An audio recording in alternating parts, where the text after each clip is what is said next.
زرې زرې زړه به راټول کړم.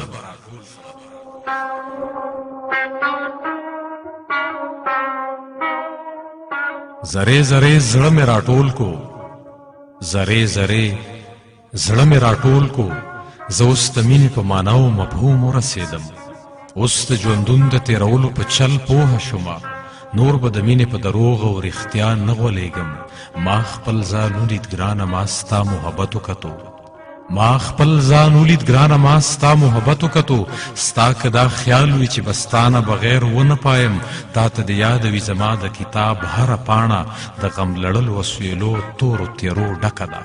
دا څنګه کیدی شي چې رڼا به پکې ځای پیدا کي؟ دا څنګه کیدی شي چې رڼا به پکې ځای پیدا کي؟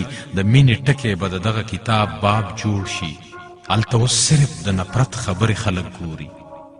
هلته اوس صرف د نفرت خبرې خلک ګوري، ځکه چې هر سړی له خپل اشنا په غم سوی دی.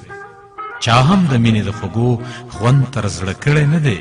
اوس به ټول خلک هر مین دا کتاب ځان له اخلي. ګوري به وایي به اتل زمونږ کیسه کړې ده. د دې نه پس به څوک د مینې په نوم شعر نه لیکي. اوس به ټول خلک هر مین دا کتاب ځان له اخلي. ګوري به وایي به اتل زمونږ کیسه کړې ده. د دې نه پس به څوک د مینې په نوم شعر نه لیکي. څوک به د چا ښایست ته نه پسخېږي، ژوند به کوي. د دې کتاب په هره پاڼه کې به ځان لټوي. د دې کتاب په هره پاڼه کې به ځان لټوي. د خپلې سوې ځوانۍ ویر به کوي. دا به وایي نفرت هم ژوند دی د انسان او حقیقت سره. سړی اشنا کړي د ژوند ټولې لارې وپېژني. نفرت هم ژوند دی د انسان او حقیقت سره.